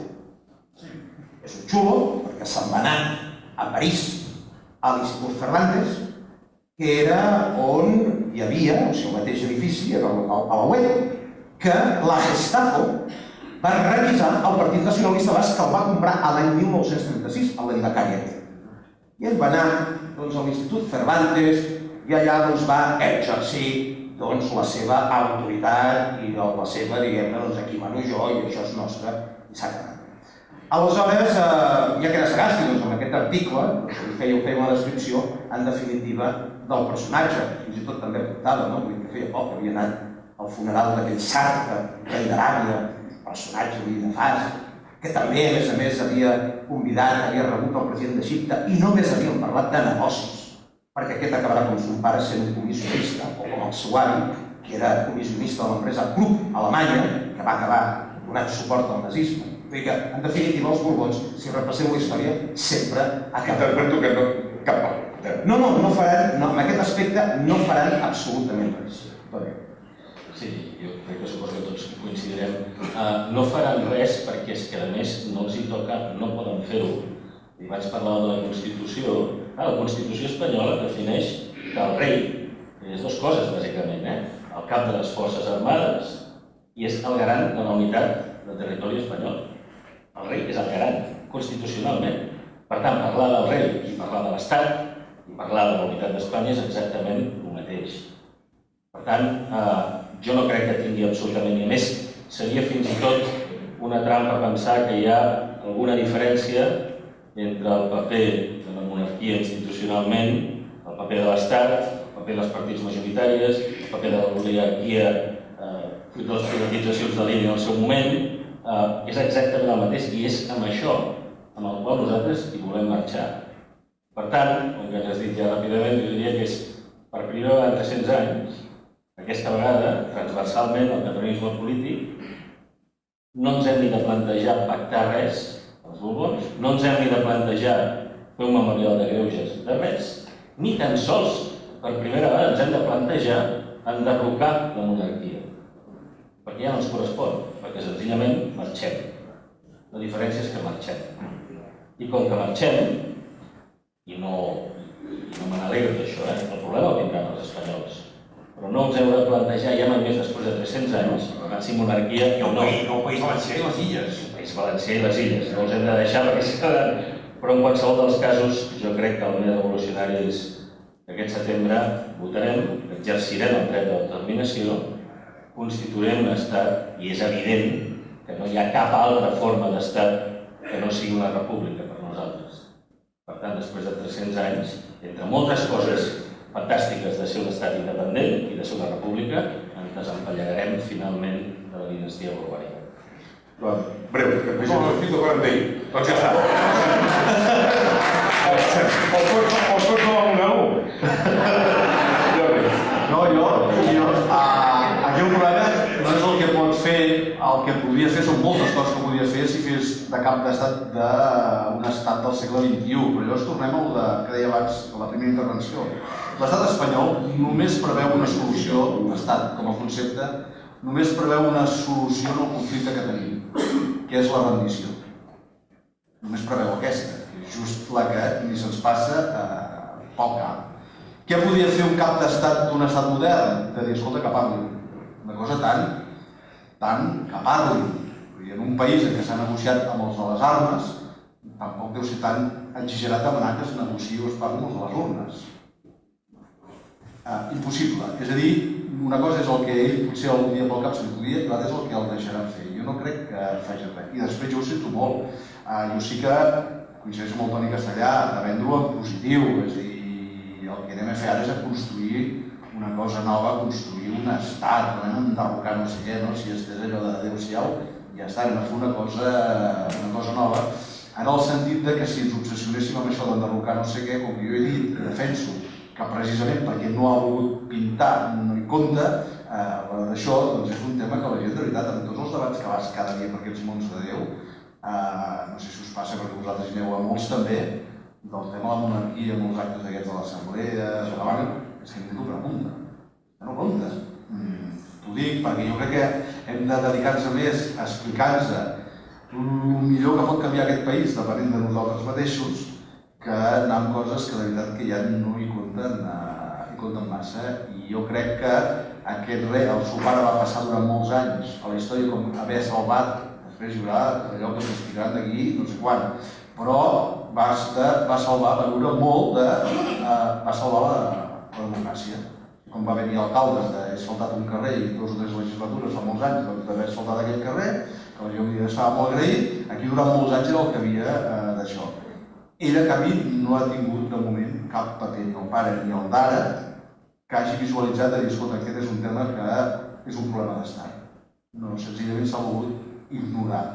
I si s'ha sortit és per dir. Per tant, jo no crec que ell tingui massa cap paper, o si el vol tenir, serà tard i serà de la pitjor reacció de l'estat espanyol perquè és l'únic que li deixaran fer la línia de les competències que deia el Toni Castellà, que té el d'això. Amb la Mireia acabem l'última part d'aquesta primera part i llavors a partir d'aquí hi haurà mitja hora aproximadament d'intervencions del públic. Suposo que us han repartit tots els papers, imagino, i imagino que algun no ens els farà arribar i si no, vosaltres com he interpretat que hi haurà un oferiment ritual, no? I és el cap del cigne, això. Jo vull acabar, va ser una de les que donarà que parlar, llegint un tros del discurs de Nadal d'aquest any, del 2016. No, de satisfacció. Félix VI, Para el Poder Judicial, como para el resto de las instituciones del Estado, el respeto a la ley nunca ha sido, ni es, ni debe ser un simple trámite, una mera formalidad. En su raíz más profunda, respetar la ley es la fuente de legitimidad y la exigencia ineludible para una convivencia democràtica en paz i llibertat. Aquest discurs el va fer ell, però el podria fer des de Mariano Rajoy fins a Albert Rivera, fins a la Susanita, si és que guanya, o el Pedro, qualsevol dels partits del règim fan aquest discurs diàriament. Aleshores, jo ho giraria i començaria a fer, ja que ens hi hem de posar un dia d'aquests, fer campanya per sí al referèndum, fent una campanya estil bola de cristal. No sé si recordeu aquell programa que feien els dissabtes al matí als anys 80, que presentava l'Alaska i eren els electroduendes, que tenia un missatge molt... que si tu mires els vídeos ara dius, hòstia, estan parlant del comunisme. A mi em va marcar molt perquè hi havia una part que els electroduendes sortien i et deien, si no quieres ser como ellos, lee. Doncs jo diria, si no quieres ser como ellos, vota. Perquè si no votes, el que estàs fent és posar-te al costat d'aquells que canten el Cara al Sol a l'enterrament de Pere Molina, posar-te al costat de la oligarquia, posar-te al costat dels del Palco del Bernabéu, posar-te al costat de la monarquia en si mateixa i per acabar no he portat cap foto del rei per cremar-la, perquè me n'he oblidat, perquè si no ho faria.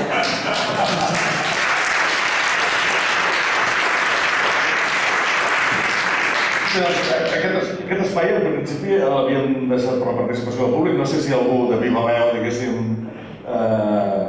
queda prohibit, no és cap pregunta, són un parell de reflexions personals, no. O sigui, preguntes concretes i si podeu adreçar-les, diguéssim, amb veu... Sí? No, calla, mira. Encara tenim alguna. Hòstia. Bueno, hi haurà referèndum. Sí, clar. Si no n'hi hagués, seria un delicte d'altra traïció comès pels que som aquí.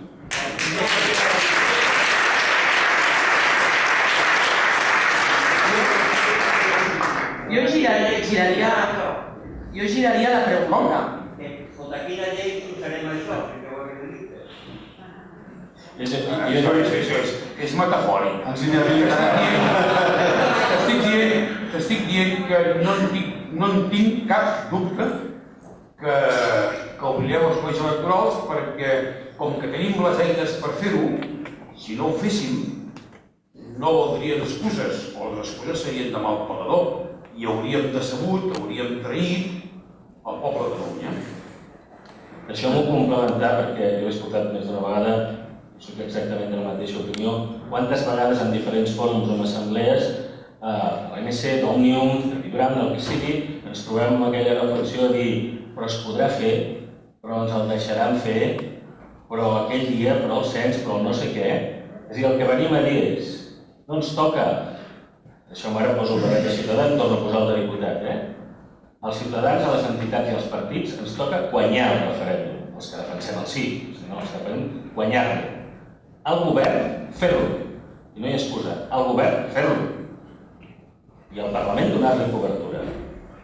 I si el govern no el fa i el Parlament no li dona cobertura, ens anem tots a casa. Ens anem tots a casa, tots. Jo giraria la pregunta i si podeu posar llum al públic, perquè és un experiment que porto fent un parell de setmanes en tots els actes que faig. La pregunta és, i m'agradaria que tothom fos molt sincer, aixequeu la mà aquells que creieu que al setembre efectivament farem el referèndum, és a dir, tancarem la jornada electoral.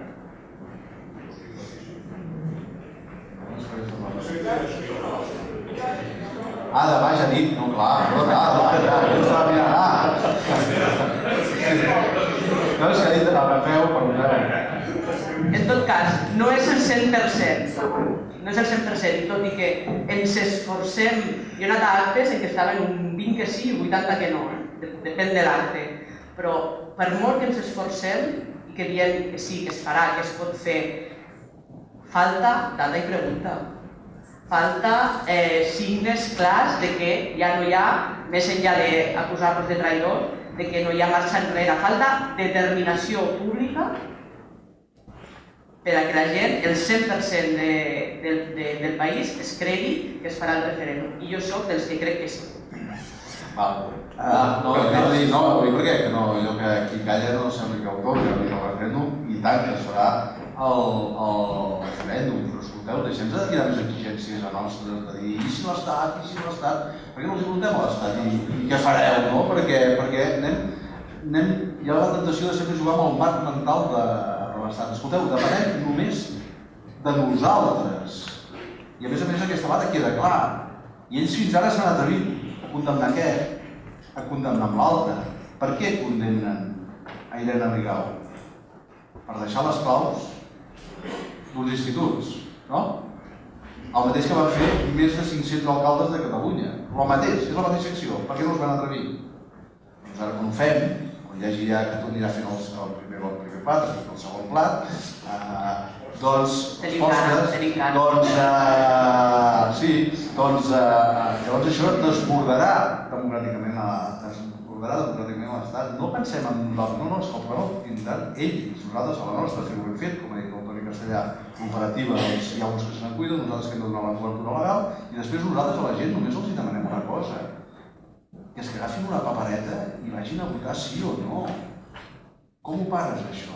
Escolteu, el dia abans del 9 de novembre, que de veritat no despreciem el 9 de novembre, perquè el 9 de novembre és l'acte d'afirmació més bèstia que ha fet aquest país. Recordem la setmana abans del 9 de novembre, la d'amenaces que hi havia, la de dubtes que hi havia, la de no sé què que hi havia. I la gent es va emocionar perquè va trobar cues de gent fent cua des de primera hora del matí. Com ho pares, això? Això no es pot parar. Per tant, el referèndum... Per tant... Perdó? Com vols que requisin les... No requisaran les urnes? No requisaran les urnes? No patiu.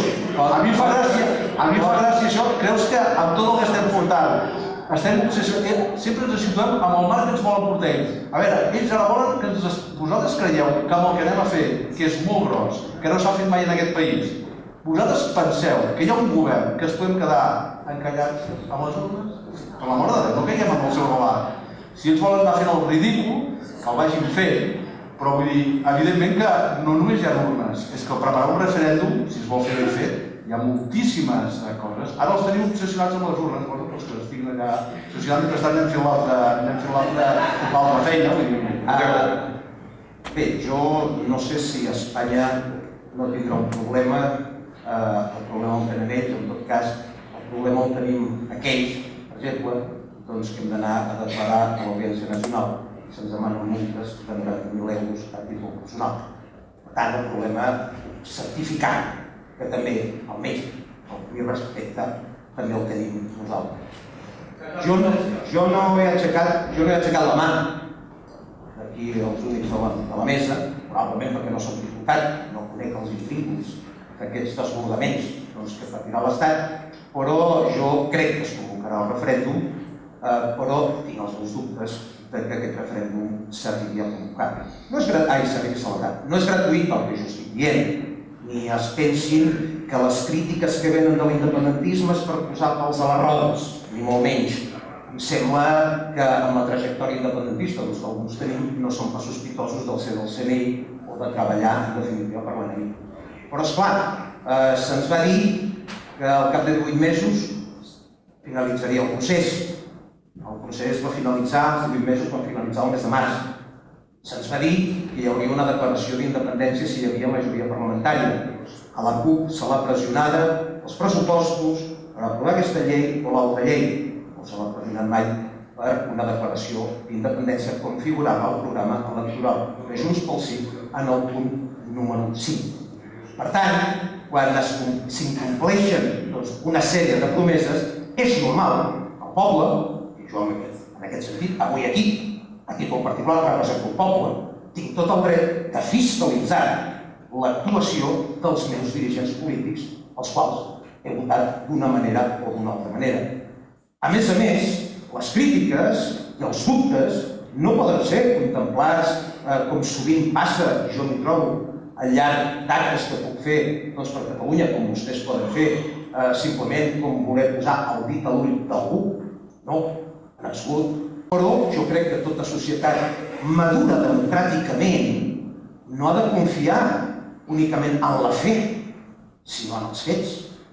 Perquè jo trobo molt bé, li prenc la paraula al diputat castellà, que diu que si aquest referèndum no se celebra, que dimitiran. Jo prenc la paraula, és a dir, vostès en són testimoni. Si aquest referèndum no se celebra, un referèndum amb tots els ets i uts, validesa internacional i presa de control polític al territori, perquè si no caurem en el simbolisme una altra vegada, perquè la independència la podem proclamar demà mateix, perquè hi ha una majoria política per fer-ho, però si no hi ha control efectiu del territori, això queda en el mer simbolisme. I el control efectiu del territori requereix un acte de força.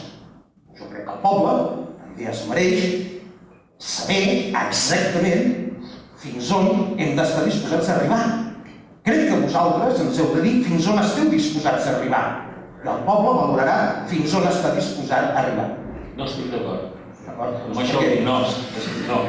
Deixa'm fer el mateix molt ràpid. És a dir, som molt donats, això. Jo per això coincidim quan crec que és la mateixa reflexió que feia el Joan. És a dir, estem en un procés que és el més històric, és l'hora de la veritat. Jo no tinc cap complex per dir perquè hi vaig participar, és a dir, a la meva formació política, juntament en aquell moment amb la CUP, vam encetar el debat del referèndum. És a dir, què vinc a dir? No tinc cap complex a dir que la meva formació política, que formava part de Junts pel Sí, per tant ens vam presentar amb un programa electoral, en un moment d'estratègia, considerem que en aquell atzucac és necessari introduir l'instrument del referèndum unilateral. Per què ho dic, això? Us heu presentat amb un programa electoral que deia això o no? No. La declaració d'independència? No. Perdó. No. És a dir, s'ha incomplet aquest programa. No. Una qüestió estratègica. Una qüestió estratègica. No. S'ha incomplet. No. Mira, Santi, no. No, Santi, no, Santiago. Escolta, això no és la mare, Toni, acaba un moment i ja tens pregunta. Acabo ja. L'objectiu final no és l'instrument. L'objectiu final és exercir el dret d'autodeterminació. I el que hem vingut a dir i el compromís que tenim els que ens estem dedicant a això i defensem és que, fixa't, no hi ha cap excusa, el compromís que agafo aquí, no hi ha cap excusa externa, que el referèndum l'hem de fer i que l'endemà el resultat s'ha d'executar. I si això no ho complim, cap a casa, perquè seria un frau respecte a la ciutadania. Aquest és el compromís. El compromís Puc fer una pregunta? Sí. Bé, una cosa. Si em respons a la cosa. Potser així, Algú havia previst fa 10 anys que viuria el que estem vivint? De fet, nosaltres, a l'Esquerra Republicana, potser érem tan estúpids que vam fer mans i mànigues perquè ens en sortíssim amb un estatut que si haguéssim aconseguit que no ens el retallessin, potser hagués estat vigent 20 anys.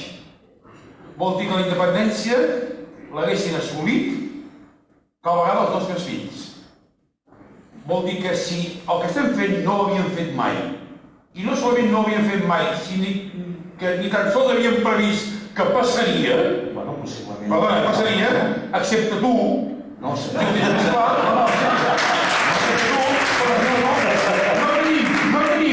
tenim cap patró on mirar-nos per dir, ja està, si estem fent-ho molt bé, mitjanament bé, o com bé, què fem? Estem escrivint la història amb un foli en blanc. Vol dir que haurem d'anar corregint, modificant. Qualsevol modificació del full de ruta, sempre que es faci en el Parlament de Catalunya, que és on rau la sobirania del poble de Catalunya i no pas en un despatx, és lògic. És a dir, tu dius, és que us vau presentar un programa i l'heu canviat. Evidentment, perquè el que estem fent no ho hem fet mai, mai. Ara imagineu-vos, això no passarà, No, que de moment encara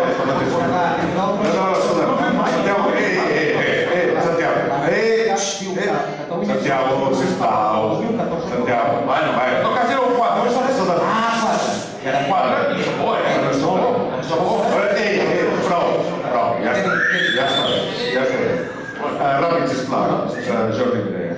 No, jo crec que ara venen uns moments, jo ho sento, ara quedaré antipàtic amb algú, però ara venen uns moments que cap altra generació ho ha viscut.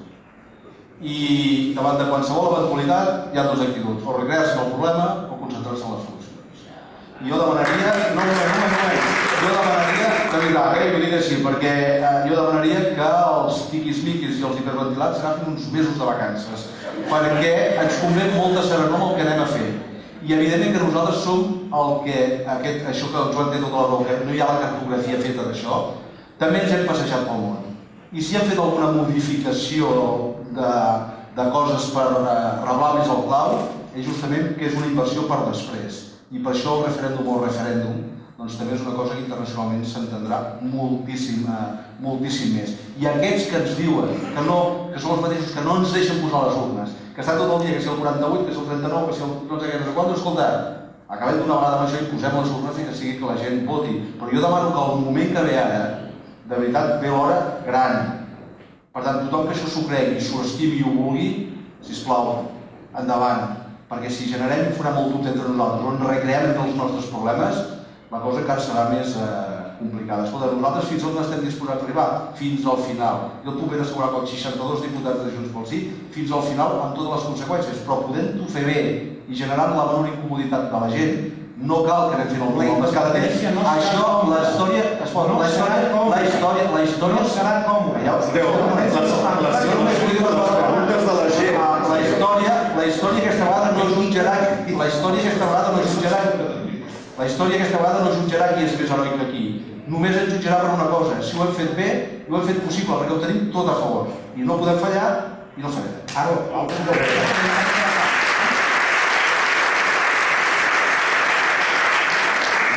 Que no serveixi de precedent, però estic molt d'acord amb el que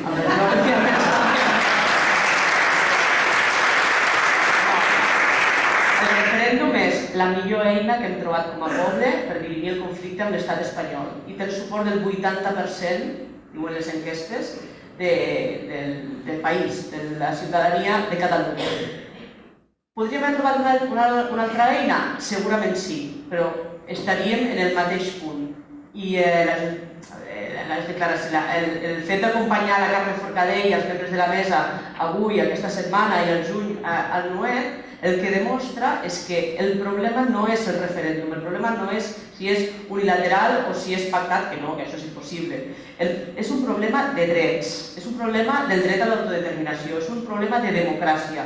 És això el que no volen. I per tant, si tens una eina que té el suport del 80% de la població, el que has de fer és defensar-la, amb tot. Que no ens el prenguin, el referèndum és nostre. Després cadascú votarà, perquè hi ha uns que votaran sí, altres votaran que no, però és igual això, ens estem jugant els drets, la democràcia. I per tant, jo el missatge que vull donar és que el govern, el Parlament, arribarà fins al final, però el poble de Catalunya també se l'ha de fer seu. Que ningú us prengui el referèndum, és l'eina que tenim ara ser independents.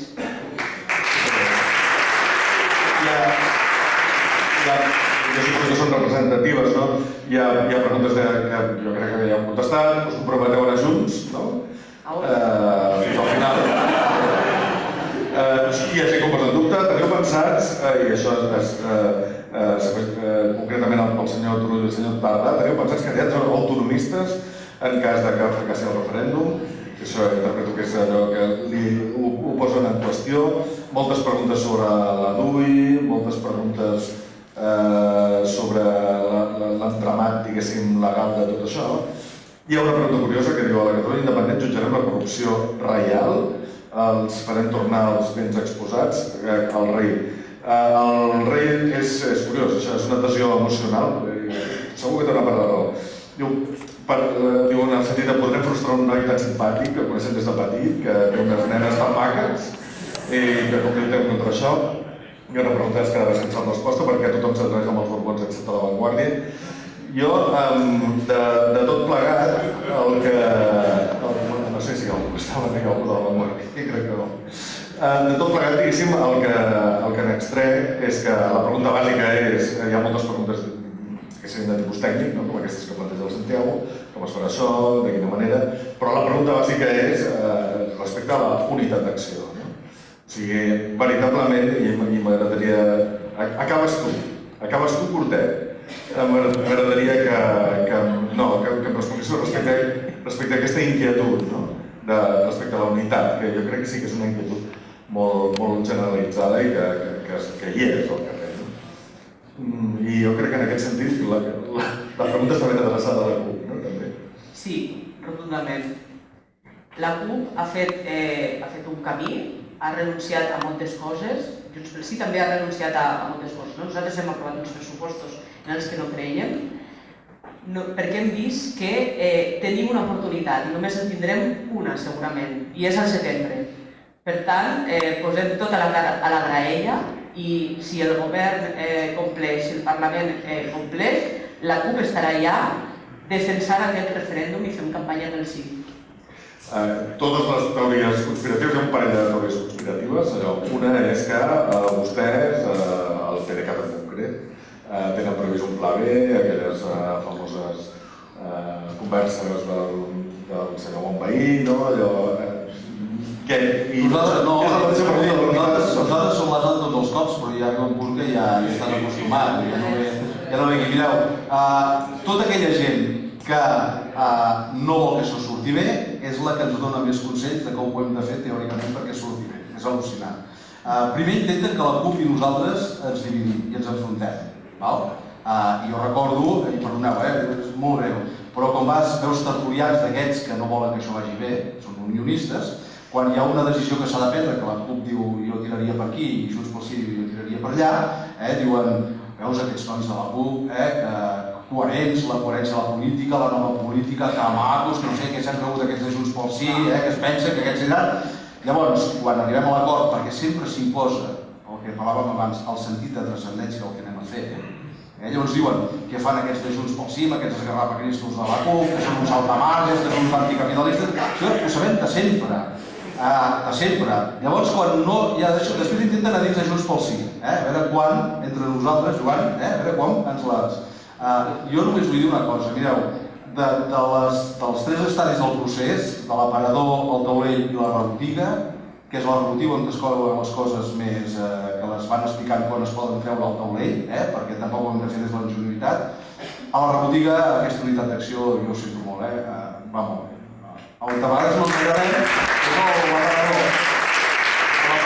L'aparició de l'aparador és molt gran i és veritat que són gent absolutament diferent, molt diferent. Però escolteu, a desgrat d'aquells que volen que això surti malament, la rebotiga no només va bé, sinó que va molt bé. I a vegades no hi ha crisis que per mal no vinguin, i això moltes vegades ho sabeu, no hi ha mal que per bé no vingui, i algunes crisis que s'han patit, l'únic que han servit és per reforçar-ho encara més. I estem ara en aquesta fase, i evidentment que podem discutir si la data i la pregunta tal, però el dia que tinguem la data i la pregunta, que el president ja ha situat una mica quan serà i no es trigarà molt, doncs tornarem a estar a la punta de dalt i llavors segur que hem de mantenir, però jo només us vull dir que la part més complicada amb el context que tenim, amb l'onada mediàtica que hi ha, per la vostra tranquil·litat. La rebotiga va molt bé, el taulell bé, i el que intentem és que l'aparador ens agradem més, però el que és important és que la rebotiga funcioni. Perquè si l'aparador és molt bé, la rebotiga no hi ha res, no fotríem res. L'altra teoria conspirativa de moda és l'Oriol Junqueras vol ser president, eleccions anticipades, troben el suport en els comuns i el PSC i jugant cap endavant 20 anys. Aquesta és l'altra teoria conspirativa que segur que l'ha sentit perquè es publica amb generositat a Madrid. Sí, ridícula, absurda. És a dir, ara nosaltres som conscients que estem a la fase d'acumular forces per tal d'arribar al Big Bang. I em sembla que val la pena també posar en valor el que estem fent. És a dir, que tres forces polítiques tan diferents, tan radicalment diferents com el PDeCAT, Esquerra i la CUP, estiguin fent tot el que estan fent, només cal comparar-ho amb el fet que Podemos i el PSOE no han estat capaços d'entendre's per fotre fora el partit polític més corrupte d'Europa. Vol dir que, home, jo crec que sense caure la fatxenderia ni la petulància, potser val la pena que també posem en valor el que estem fent. I per nosaltres, més enllà d'això, justament perquè hem estat capaços de posar-nos d'acord tres projectes polítics tan diferents. Bona tarda. Com? Hem estat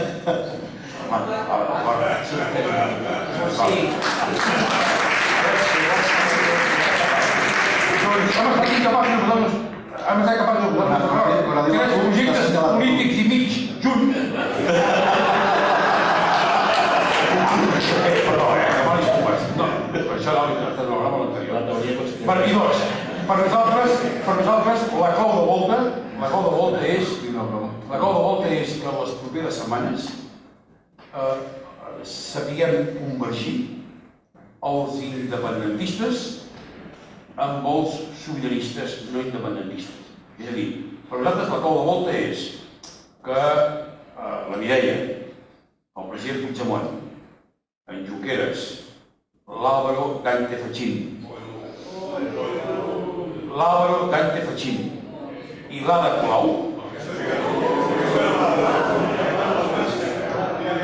repeteixo, que aquestes persones que he esmentat que el punt de trobada no és el sí, sinó que siguin capaces de verbalitzar el punt de trobada, que és convocar la ciutadania a anar a votar. Si som capaços, en les properes setmanes, en els propers mesos, i és molt urgent, de saber convergir i culminar el procés d'acumulació de forces, aconseguirem una victòria. De fet, he de dir-vos que a Cornellà de Llobregat, la meva ciutat, només arribarem al 40% de participació, que és imprescindible per assolir a nivell nacional un 58-60%, amb la qual xifra podríem fer fàcil el reconeixement internacional. Només podem assolir aquest 40% si els autodeterministes i els independentistes convoquem a participar del referèndum. En conseqüència, crec que el qui xiula, que no el dret de xiular, el qui xiula crec que erra l'anàlisi. Antoni Castellà, jo crec que has d'empezar parlant poc amb el Coscovila i el Ravell, no? Com? Que parles poc amb el Coscovila i el Ravell, igual Antoni Castellà hi parla més. No els he esmentat. Doncs hi parlo especialment amb el Coscovila perquè coincidim a la Comissió d'Economia i això em porta a fer una reflexió també. Espero que en el món dels comuns, i el que diré ara no és literal el que hauria passat, però espero que els independentistes, que n'hi ha i molts ho diuen que ho són dins del món dels comuns, facin el que alguns vam fer a dins d'Unió Democràtica. Si no, tot és una mentida. I perquè segueixem amb el Joan, però si ens situem a no fer més d'un any i mig, aquesta capacitat d'unitat no era possible. Junts pel Sí, no havia manera. Ha passat molt ràpid tot plegat, però no havia manera de fer Junts pel Sí. I probablement, i deixeu-m'ho dir amb tota la humilitat del món, si no hagués rebentat pels aires Unió Democràtica, probablement no s'hagués esbarrat fil, probablement no s'hagués desencallat tot per possibilitar Junts pel Sí, i a partir d'aquí algo tan important com el plebiscit. Ho dic perquè la pregunta era la unitat, i crec que almenys nosaltres vam néixer només per exercir la unitat. Però per què, entre altres coses? Perquè avui que parlàvem d'història també, la història l'únic que ens ha ensenyat és que un repte tan enorme com aquest, l'última vegada que el vam tindre, entre cometes, va ser durant la Segona República. Aquest diumenge alguns fèiem un homenatge als germans Badia, Carrasco i Macià. I d'aquell moment, si alguna cosa podem aprendre, és que aquell moment que podíem haver tingut de l'abast, entre el propi catalanisme, diguem-ne, de totes les vertents, ens vam acabar matant, literalment. No estic parlant, i ho va aprofitar després l'alçament, parlant prèviament. Si pensem, no fa tants anys, si pensem en aquell moment i ens en sentim, bàsicament tots els que estem aquí, hereus d'aquell moment, és un luxe. Deixeu-m'ho dir d'aquesta manera, i ho sento així, no es malinterpreti, és a dir, alguns de nosaltres ens sentem hereus del que representa el Carrasco, algunes parts de la CUP, no dic totes, es poden sentir hereves d'una part del CUP, o d'una part de la FAI. Estic parlant d'aquells termes. Imagineu, en aquell moment, imagineu que ara fem actes conjunts. Per tant, la gran oportunitat que tenim, i per mi aquesta és la unitat rellevant, el que deia el Jordi, després hi haurà el politiqueig, les declaracions, però de fons, pensem el que ens va passar a la República, el catalanisme en termes generals, i pensem ara quin és el treball unitari. És abismal. Per tant, jo soc dels convençuts que això es mantindrà fins al final i aquesta vegada sí que podrem exercir el dret de l'autodeterminació.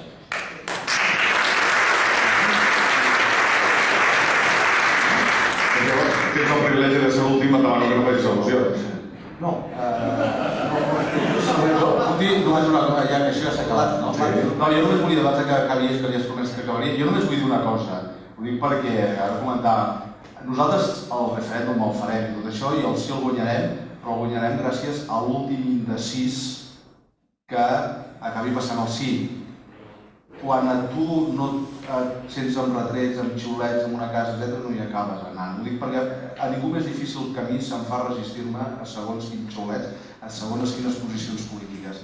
Però estem en un moment de pilar, no d'escampar, no anem tan sobrats. Ho dic perquè nosaltres, pistes d'aterratge, perquè s'hi afegeixi el màxim de gent al referèndum i el sí, ho intentarem de totes. Ja sé que no quedem de la millor manera possible, però hem de tenir molt clar on tenim els adversaris i que sobretot la dinàmica ha de ser que quanta més gent vingui, cap retret, com si féssim al mateix temps que cadascú que hi és, perquè el moment requereix de molta unitat. I per la via del referèndum és un poder, allò que deia, de desbordar a l'estat. Llavors jugant al 6 i jugant al... Santiago, parlem. Dic que jo celebro la bona companyia dels diputats, perquè la diputada Loia ha dit estic d'acord amb ells tres respecte a unes apreciacions meves. Per tant, probablement, aquesta unitat d'acció ve motivada també a partir del moment en què alguns posem damunt la taula una sèrie de dubtes, una sèrie d'actituds erràtiques, una sèrie de compromisos incomplets, sigui per una raó o sigui per una altra raó, però en tot cas, com que hi ha de cabre tothom aquí, doncs també hem de cabre aquelles persones que mentre als anys 2005 o 2006 alguns estaven per l'encaix a Espanya i el tracte fiscal i d'altres per la unitat amb les esquerres espanyoles, nosaltres ja apuntàvem cap a la independència. Si venen aquests dubtes, no és d'una manera gratuïta, perquè en política tu has de valorar els projectes en funció de l'èxit o el fracàs. I a Catalunya hi ha hagut projectes polítics que ens han parlat durant dècades d'assolir unes cotes d'autogovern que no s'han assolit. Hem hem anat enrere com els crancs. Sí, ja sé que les d'Espanya, normalment, però possiblement també, en moltes ocasions, hem de fer l'autocrítica. Mirar si les coses no les han fetes com calia fer-les en segons quins moments. Per tant, els meus dubtes no és que vinguin d'una manera gratuïta, és perquè hi ha hagut polítiques que han estat errades. I, curiosament, aquells, molts d'aquells, que van dir que s'assolirien segons quines coses d'una importància molt més baixa que la fundació d'un estat independent, no les han aconseguides, jo, permeteu-me que com a mínim posi damunt la taula aquests dubtes respecte a aquest fet. Molt bé, doncs escoltem, amb aquesta positiva, tanquem l'acte, ens havíem compromès a les 9, són les 9 i un minut, vull dir que s'ha portat bastant bé tothom. Agraeixo la facilitat que m'han donat a tots els intervinents per endreçar una mica el debat i ordenar-lo, el Santiago el retiré la sortida. I a tots vostès, moltíssimes gràcies, moltes gràcies naturalment a Vibrant, que demostra una sensibilitat històrica molt alta i una capacitat convocatòria molt notable. La Mireia vol dir alguna cosa, però no sé què. Jo acabaria amb una xiulada als Borbons.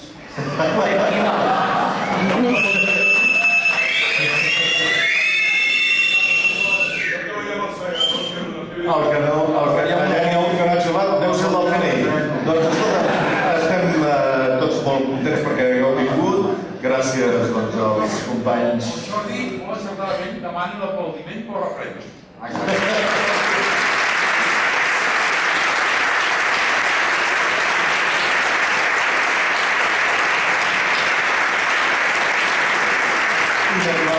Gràcies als diputats Boia, al Turull, al Tartà que ha vingut de lluny, al Toni Castellà. Moltes gràcies i fins sempre. Des de Vibrant els volem recordar que a través dels nostres medis de comunicació, Facebook, web, Instagram, Twitter, podreu seguir els pròxims actes que tenim convocats. Moltes gràcies.